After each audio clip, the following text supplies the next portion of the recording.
ሰላም እንዴት አላችሁ? የንጋት አካዳሚ ቤተሰቦች ዛሬ ከባለፈው እየቀጠለ የአማርኛ ፊደል ይዤላችሁ መጥቻለሁ።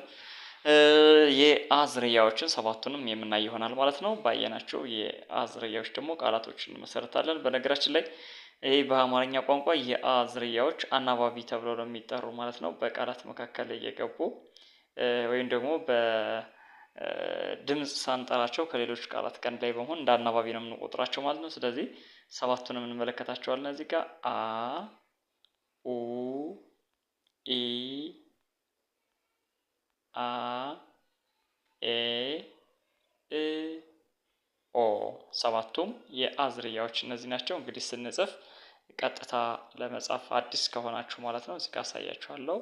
ይኸው አንድ ቋሚ እናደርጋለን፣ አንድ አግዳሚ፣ አሁንም ሌላ ቋሚ እናደርግና አሁንም ሌላ አግዳሚ፣ አሁንም ቋሚ እቺ አ አደርጋታለሁ ማለት ነው። ኦ እንድትሆን ደግሞ ከዚህ ጋር ቀጥልባታለሁ ማለት ነው። ስለዚህ አንድ ለመጻፍ ይሄው አንድ ቋሚ፣ አንድ አግዳሚ፣ አንድ ቋሚ፣ አንድ አግዳሚ ከዛ አንድ ቋሚ አድርጌ አን መጻፍ እችላለሁ ማለት ነው። ስለዚህ እነዚህ ይሄው ሰባቱም የአ ዝርያዎች ናቸው። አንድ ጊዜ ልድገምላችሁ። አ ኡ ኢ እዚህ ጋር ሶስተኛዋ ኢ ናት። አ ኤ እ ኦ ሰባቱም እነዚህ ናቸው ማለት ነው። አሁን ደግሞ በእነዚህ ቃላትን እንመሰርትባቸዋለን ማለት ነው። አሁን ባየናቸው ቃላቶችን እንመሰርታለን። ይሄን ላጥፋውና እንዴ ላሳያችሁ እንዴት ቃላት እንደምንመሰረት። ይሄው ይሄ እዚህ ጋር የተጠቀምኩት ዳስተር ነው፣ ማጥፊያ ነው። አንድ ጊዜ ቃላት መሰርቼ ላሳያችሁ። እንግዲህ በአ የመጀመሪያው ፊደል አ መሆን አለበት። ሌሎቹ ማንኛውም ፊደል መሆን ይችላሉ ማለት ነው ቃላት ስንመሰረት። ስለዚህ በአ የሚጀምር አንድ ቃል ትነግሩኛላችሁ። ለምሳሌ እኔ በአ ቀጥታ ይሄው አ ሶሪ ላጥፋውና እንደገና እንጻፍላችሁ። በአ ምን ማለት እችላለሁ? አበባ ማለት እችላለሁ። ይሄው አ በ ባ ይሄው አበባ ብዬ ጻፍኩ ማለት ነው። በአ ሌላ አበበ ብዬ መጻፍ እችላለሁ። ይሄው አ በ በ ብዬ መጻፍ እችላለሁ።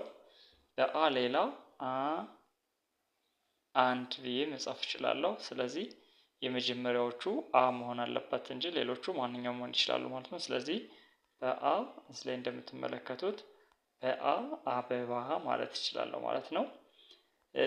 ሌላ በኡ ብዙ የተለመደ አይደለም እንዳልኳቸው አናባቢዎችም ስለሆኑ እነዚህ በኡ የተለመደ ብዙ ቃል አናቅም፣ ግን የተወሰኑትን ነግራችኋለሁ። እናንተም የምታስታውሱት ካለ በኡ የተመሰረተ ቃል ኮሜንት ቦታ ላይ ታስቀምጡልኛላችሁ ማለት ነው። ስለዚህ በኡ አንድ ቃልን ያስቀምጥላችኋለሁ። ለምሳሌ በኡ ኦርፋ፣ ይህ ሰው ስም ነው። ኦርፋ ብዬ መጻፍ እችላለሁ ማለት ነው። አንድ ጊዜ ላጥፋው ይሄን ስለምጽፍበት ማለት ነው። ኦርፋ ብዬ መጻፍ እችላለሁ ማለት ነው። እናንተ ሌላ በእርግጥ ኡጋንዳ እንደዚህ የመሳሰሉ በኡ የሚጀምሩ ስሞችን መጨመር እንችላለን ማለት ነው። ስለዚህ በኡ እኔ አንድ መስርቻለሁ ኦርፋ፣ እናንተ ደግሞ ኮሜንት ቦታ ላይ አስቀምጡልኝ።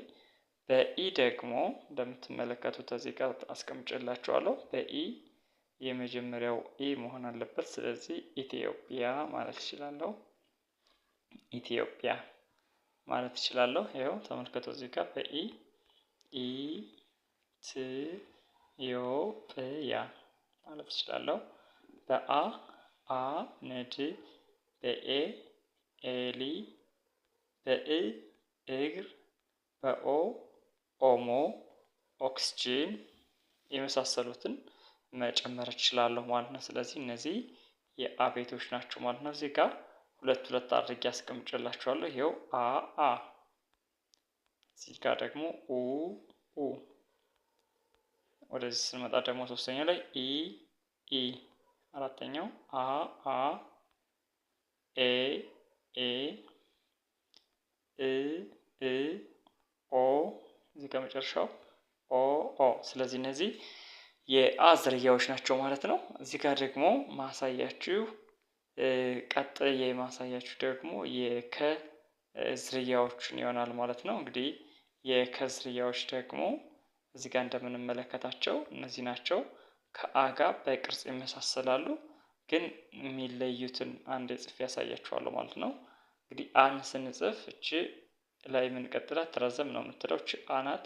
ከስትሆን ደግሞ በአጭሩ ይሄው ብህን እንጽፋለን። ከዛ ከጎን በትንሹ ቅጥል እናደርግባታለን ማለት ነው። እናቺ ከብለን እንጠራታለን ማለት ነው። ስለዚህ የከን ቤትም ሰባቱን ያሳያችኋለሁ ማለት ነው። ተመልከቱ። እዚህ ጋር የመጀመሪያው እንደምትመለከቱት ከ ነው ማለት ነው። እዚህ ጋር በፖይንተር ላሳያችሁ እስከ ከርሰሯ ማለት ነው። እዚህ ጋር ተመልከቱ። የመጀመሪያዋ ከናት። ኩ ኪ ካ ኬ ክ ኮ። ልመልስላችሁ አንድ ጊዜ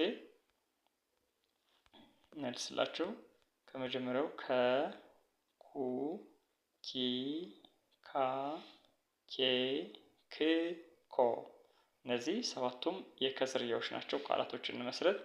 ያው በከ እዚህ ጋር እንደምትመለከቱት ከበሮ ነው። በከ ከበሮ ብዬ መስረት እችላለሁ። በኩ ኩራዝ ኩራዝ፣ በኪ ኪስ፣ ካ ካሮት፣ በኬ ኬክ፣ በክ ክራር፣ በኮ ኮት ብዬ መመስረት እችላለሁ ማለት ነው። ስለዚህ ዛሬ ያየናቸው የአና የከ ቤቶች ናቸው ማለት ነው። በሌላ ክፍል ቪዲዮ እስከምንገናኝ ሰላም ቆዩ።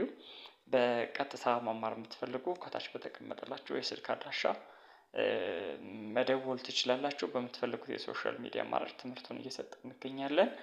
የሚስተካከል ነገር አለ ብላችሁ የምታስቡት ካለ ደግሞ ኮመንት ቦታ ላይ ያስቀምጡልኝ። ቪዲዮውን ከወደዳችሁት ላይክ አድርጉ። በየቀኑ ሰራችሁ ቪዲዮዎች እንዲደርሷችሁ ከፈለጋችሁ ቻናሉን ሰብስክራይብ አድርጋችሁ ቤተሰብ ሁኑ። ለሌሎች ጓደኞቻችሁ ትምህርቱ እንዲደርስ ከፈለጋችሁ ደግሞ ሸር አድርጉላቸው። በቀጣይ ክፍል ቪዲዮ እስከምንገናኝ ሰላም።